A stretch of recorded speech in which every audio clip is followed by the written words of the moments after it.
কোনো রকম baking soda বা পাউডার ছাড়াই আজকে ফুলকো তেলের পিঠার একটি রেসিপি শেয়ার করব। আর দেখুন তেলের পিঠার ভেতরে কতটা সুন্দরভাবে সেদ্ধ হয়ে গেছে, আর কোনো রকম আটা নেই, আর কি সুন্দর জালি জালি হয়েছে। আর এরকম জালি জালি হলেই কিন্তু পিঠা খেতে অনেক বেশি মজা লাগে। আপনারাও যদি এরকম সুন্দর তেলের পিঠা বানাতে চান তাহলে কিন্তু আমার এই রেসিপিটা পুরো ফলো করতে হবে। আর ভিডিওটি প্রথম থেকে শেষ পর্যন্ত দেখবেন, একদম কোনো কাটাকাটি করবেন না। তো চলুন তাহলে রেসিপিটি শুরু করা যাক। প্রথমে আমি এখানে একটা বোলের ভেতরে 1 কাপের মতো চালের গুঁড়ো নিয়েছি। এটা কিন্তু শুকনো চালের গুঁড়ো, কোনো ভেজা চালের গুঁড়ো না। আর 1/2 কাপ নিয়ে নিলাম ময়দা, স্বাদ মতো লবণ নিয়েছি, আর এখানে পরিমাণ মতো চিনিও নিয়েছি। অবশ্য চিনিটা পরিমাণ মতো নিতে হবে, তা না হলে কিন্তু পিঠাটা ভালোভাবে হবে না।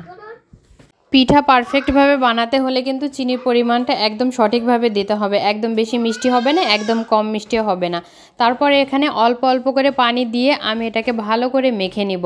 অল্প করে প্রথমেই পানি দিয়ে এটাকে চটকে চটকে সুন্দর করে একটু মাখাতে হবে, একটু সময় নিয়ে মাখাতে হবে। যখন এরকম একটু অল্প পানি থাকবে, একটু আটা আটা থাকবে, তখন এটাকে একটু সুন্দর করে মাখিয়ে নিতে হবে। বেশি যখন পাতলা হয়ে যাবে তখন কিন্তু এটাকে আর মাখানো যাবে না।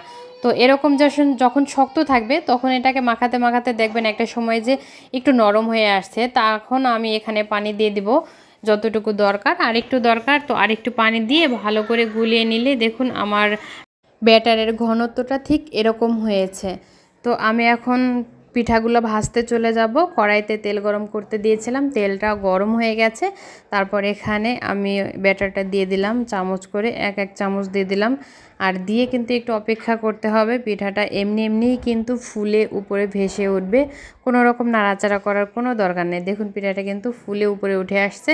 আর তখনই এরকম একটা চামচ দিয়ে ওপর থেকে একটু তেল এভাবে ছিটিয়ে দিতে হবে, তাহলে পিঠাটা অনেক তাড়াতাড়ি ফুলে উঠবে। তো এইভাবে আমি পিঠাগুলো সব ভেজে নেব। আর এই যে একটা সাইড যখন হয়ে যাবে তখন আর একটা সাইড উল্টিয়ে দিয়ে সমানভাবে এরকম তেল দিয়ে দিলেই দেখবেন পিঠাগুলো অনেক সুন্দরভাবে চারিপাশ থেকে সেদ্ধ হয়ে যাবে, আর ভেতরটাও অনেক জালি জালি হবে। তো এই যে একটা পিঠা হয়ে গেছে, আমি তুলে নিলাম। আর সবগুলো পিঠা কিন্তু আমি এভাবেই ভেজে নিয়েছি। আর দেখুন পিঠাগুলো প্রত্যেকটা পিঠাই কিন্তু এরকম ফুলকো হয়েছে।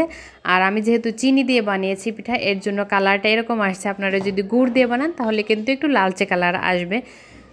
তো দুটোই কিন্তু খেতে অনেক মজা, আর পিঠাগুলো অনেক নরম সফট হয়েছে। আর ভেতরটা দেখুন একটু আটা নেই, আর কত সুন্দর জালি জালি হয়েছে।